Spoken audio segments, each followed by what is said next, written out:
Irmãos e irmãs em Cristo, como foi dito no início desta celebração, estamos celebrando a festa da Divina Misericórdia.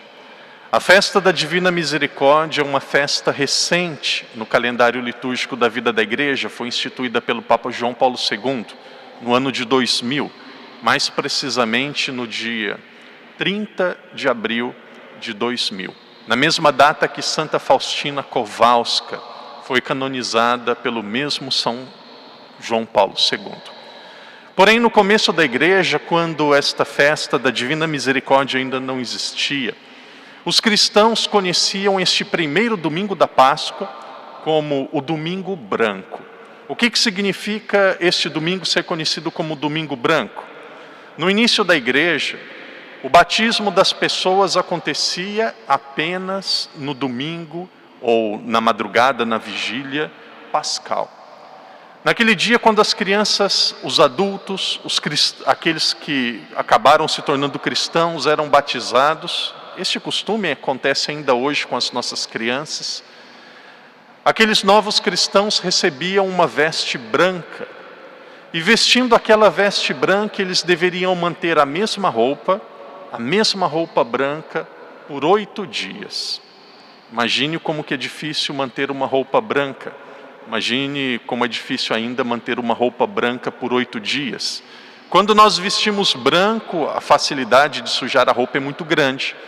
Então aqueles cristãos, de forma pedagógica, recebiam este ensinamento da Igreja. Com o batismo, vocês são renovados e transformados pela graça do Espírito Santo. São pessoas novas como que ressurgidas de Deus. Cuide da pureza que Deus lhes concedeu. O batismo, desde o começo da Igreja, também é considerado como um exorcismo. O mesmo poder de um exorcista é o mesmo poder de um padre que realiza o batismo. O batismo também é um exorcista. Então, no começo da Igreja, este domingo era o domingo onde as pessoas poderiam trocar a sua roupa, poderiam trocar aquela cor branca que elas mantiveram por 8 dias. Então, era uma festa muito conhecida, uma festa muito popular e talvez uma das mais esperadas do ano. Por quê?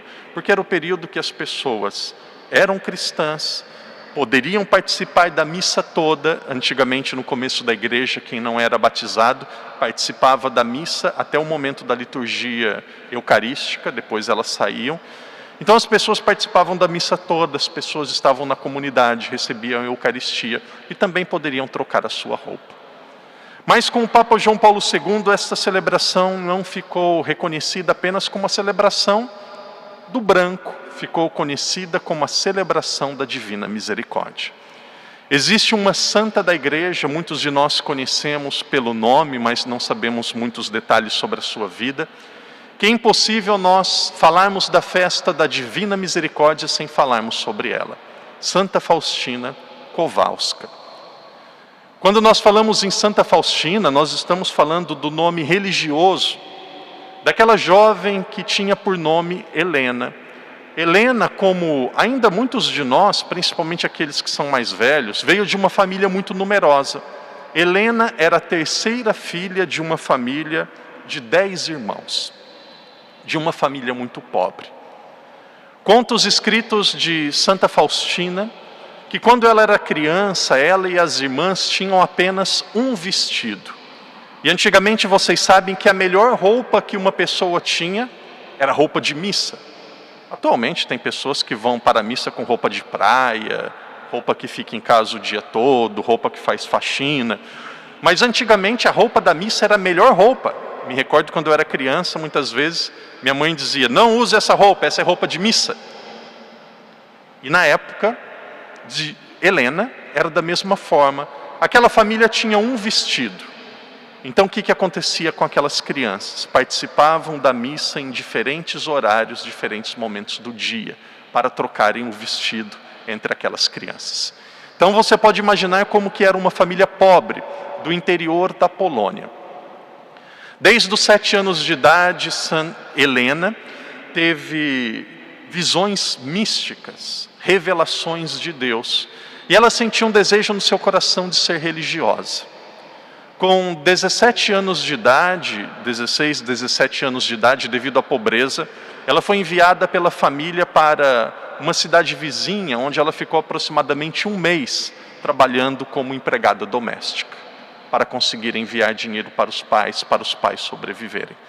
Com 18 anos de idade, ela teve o firme propósito de ser religiosa, porém os pais disseram que não, que ela não seria freira. Com 19 anos, quando ela estava em um baile com a sua irmã Josefina, de repente, ela ouviu uma voz que nós acreditamos que é a voz de Jesus. E essa voz dizia: Helena, até quando você vai me fazer esperar? Helena, até quando você vai me enganar? E ela ficou assustada com aquela voz, deu uma desculpa para sua irmã Josefina e foi para a igreja mais próxima, que era a igreja de Santo Stanislau. E naquela igreja ela ouviu Jesus dizendo: vá para Varsóvia, capital, e entre no convento. E ela, desesperada, tomou a firme decisão de ser religiosa, voltou para casa aquela noite, praticamente depois de passar uma noite em claro. De manhã conseguiu despedir-se e contar apenas para uma irmã, sem falar nada para o pai, para a mãe, sem falar nada para a família, apenas com a roupa do corpo, pegou o trem e foi para Varsóvia. Quando ela chegou em Varsóvia, assustada, porque era uma jovem de 19 anos, uma jovem do interior, e apenas com a roupa do corpo, não sabia o que fazer, qual convento, como, o que eu vou dizer, não sabia nada.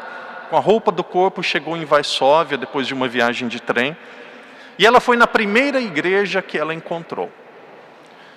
A primeira igreja que ela encontrou aberta era a igreja de São Tiago. Então ela encontrou um padre, aquele padre orientou que ela procurasse uma das leigas, uma senhora muito católica naquela igreja. E ela, apenas com dinheiro para a sua necessidade, com a ajuda daquela leiga, bateu a porta de alguns conventos. E a resposta era sempre a mesma: não, não, não. A melhor resposta que ela recebeu de uma congregação religiosa foi: nós não precisamos de empregadas domésticas aqui. Nós queremos religiosas. Ela tinha 3 anos de estudo, praticamente analfabeta. De repente, por graça de Deus, uma congregação, a Congregação da Misericórdia Divina, aceitou Helena. Mas eles fizeram uma proposta, que Helena, durante 1 ano, trabalhasse como doméstica em uma família para pagar, de certa forma colaborar com um convento, para pagar a sua entrada. Então Helena trabalhou durante 1 ano, e todo o dinheiro que ela recebia daquela família, ela colocava no convento, numa caixinha como contribuição. Depois que ela entrou com o seguinte compromisso, que ela possivelmente não seria religiosa, seria apenas uma leiga que vivesse no meio das irmãs.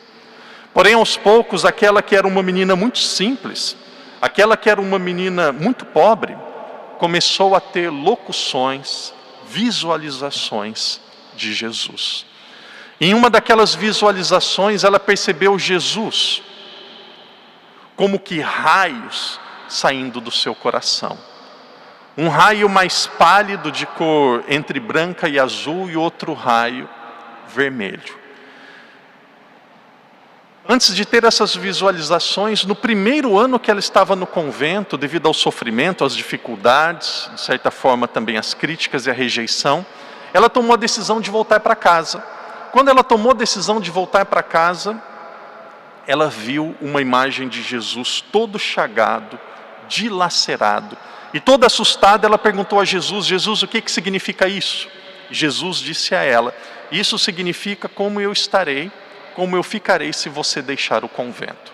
Então ela perseverou, teve aquela visão da imagem de Jesus com os raios saindo do seu coração, aprendeu a rezar com Jesus e depois, aos poucos, foi propagando uma oração chamada Terço da Misericórdia.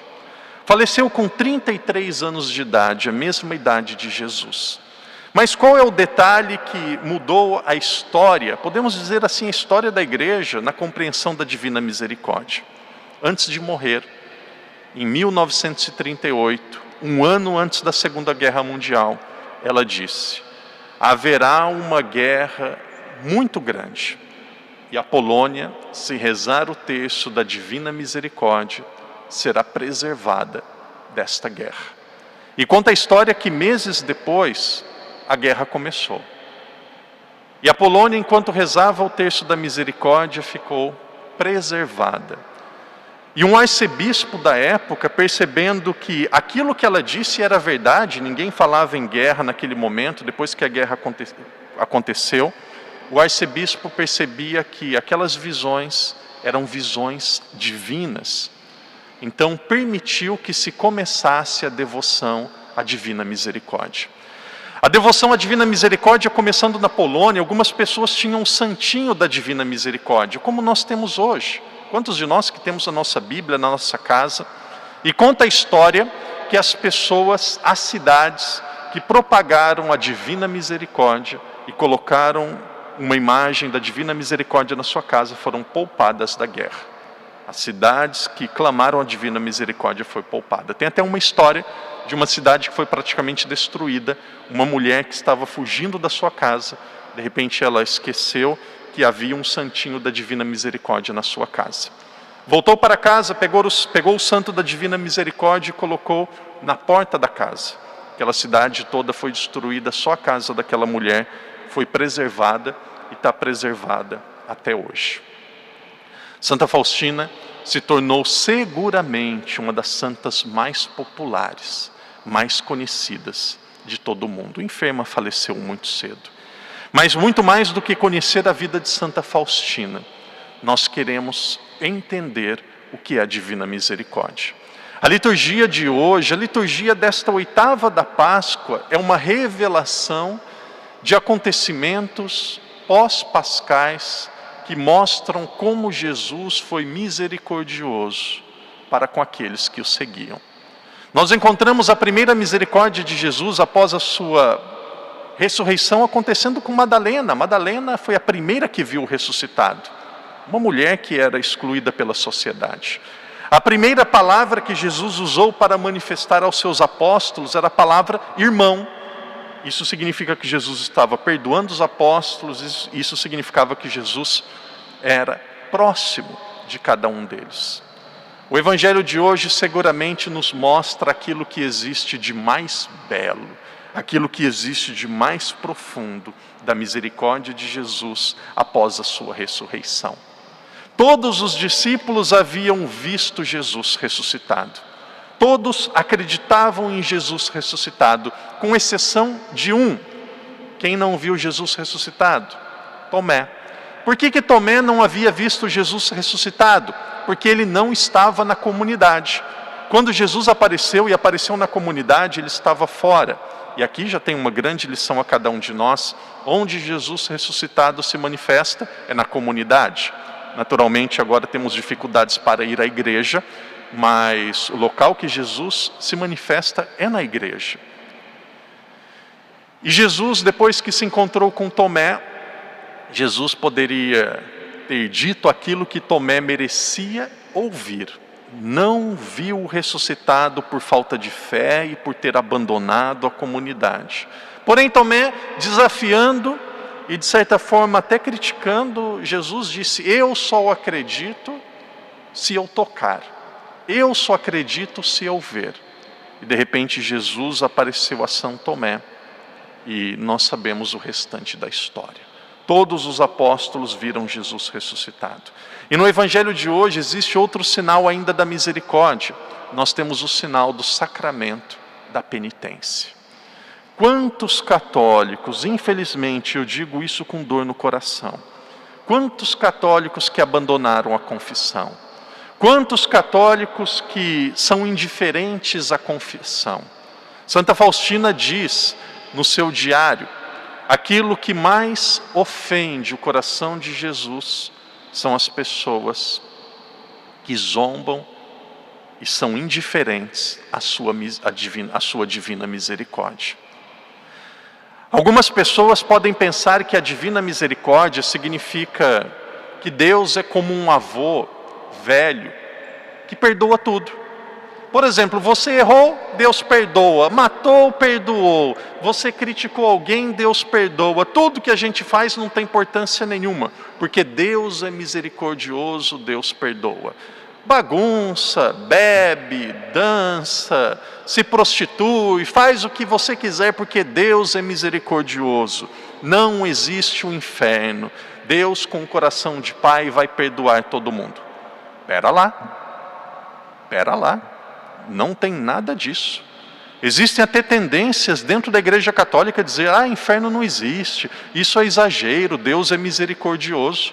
Não, existem dois atributos de Deus que são profundamente unidos e inseparáveis: a misericórdia e a justiça. Para que a misericórdia de Deus aconteça na nossa vida, duas condições são necessárias, e aqui não são opcionais. Duas realidades são necessárias. A palavra misericórdia vem de miséria, misere. Não existe misericórdia sem miséria. Misericórdia é a junção de miséria e de coração. Primeiro passo para a misericórdia de Deus acontecer: você precisa reconhecer-se miserável. Miserável. Eu errei, eu pequei, eu falhei. Esta é minha responsabilidade. Porque o sistema, porque a sociedade, porque padre, porque o bispo, porque a igreja, porque as freiras, porque tem leigos na igreja que fazem pior. Nada disso. Eu sou miserável, eu errei, eu pequei, eu não deveria ter feito isso. Uma pessoa que não se reconhece miserável, a misericórdia de Deus não acontece na vida dela. Primeira condição: eu sou miserável. Segunda delas, firme propósito de mudança de vida. Se você não tem no seu coração um firme propósito de mudar de vida, de se emendar, de ter uma vida diferente, a misericórdia de Deus não acontece na sua vida. Você precisa se decidir: não quero mais pecar. E aqui o padre encerra dizendo assim: não por maldade, mas existe uma tendência de pessoas que... Algumas pessoas, quando vão se confessar, dizem assim: padre, gostaria de me confessar, faz 4 anos que eu não me confesso. E aí eu sempre digo assim: além desse pecado, qual outro que você quer confessar? Porque uma pessoa que já está mais de 1 ano sem se confessar, já chegou pecando. Porque a confissão deve ser pelo menos uma vez por ano. Então, além desse pecado, qual outro que você quer confessar? É muito normal que alguns católicos não sabem, porque não aprenderam ou esqueceram o ato de contrição. Alguns, quando rezam o ato de contrição, às vezes por bondade, por zelo, rezam errado. Meu Jesus, eu me arrependo de todo o coração por ter vos ofendido. E aí as pessoas dizem: prometo esforçar-me para não mais pecar. Não é assim. É bonito, é poético, é agradável, mas não é assim. O correto é: meu Jesus, eu me arrependo de todo o coração de ter vos ofendido. Prometo nunca mais pecar. Por exemplo, você comete um crime, e aí você diz: olha, eu vou esforçar para não cometer esse crime de novo.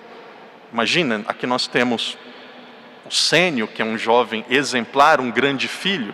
É só um exemplo, isso não vai acontecer, Sênio, é só um exemplo. O Sênio, de repente, tem um ato descontrolado, se irrita e dá um tapa na cara da mãe. O Mário falando: eu mando embora de casa. O pai está aqui do lado e já olhou feio para o filho e falou: se fazer isso eu mando embora. E aí o Sênio fala: pai, não precisa mandar eu embora, eu já moro fora de casa. O Sênio é médico, está fazendo o doutorado dele na Inglaterra. E aí depois o Sênio diz assim: mãe, eu vou me esforçar para não fazer isso de novo. Sabe o que vai acontecer? Quem vai te bater vai ser sua mãe. Aí eu vou me esforçar. Não, você vai dizer: eu prometo, mãe. Eu não é. Eu prometo, mãe, eu nunca vou fazer isso de novo. É assim que é o arrependimento. Eu prometo. Porque naquele momento você tem uma profunda contrição, uma profunda transformação. E você diz: você promete.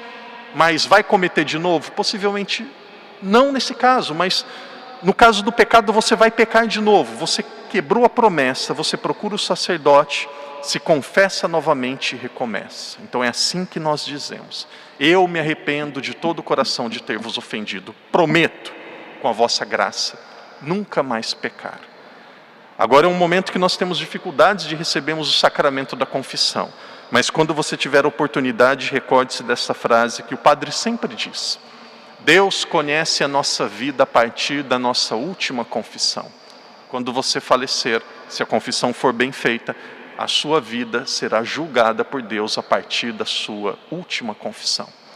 Que Deus nos ajude a sermos misericordiosos. Que Deus nos ajude a celebrar esta festa com devoção e com amor. E não se esqueça, nós sempre pedimos para Deus ser misericordioso para conosco.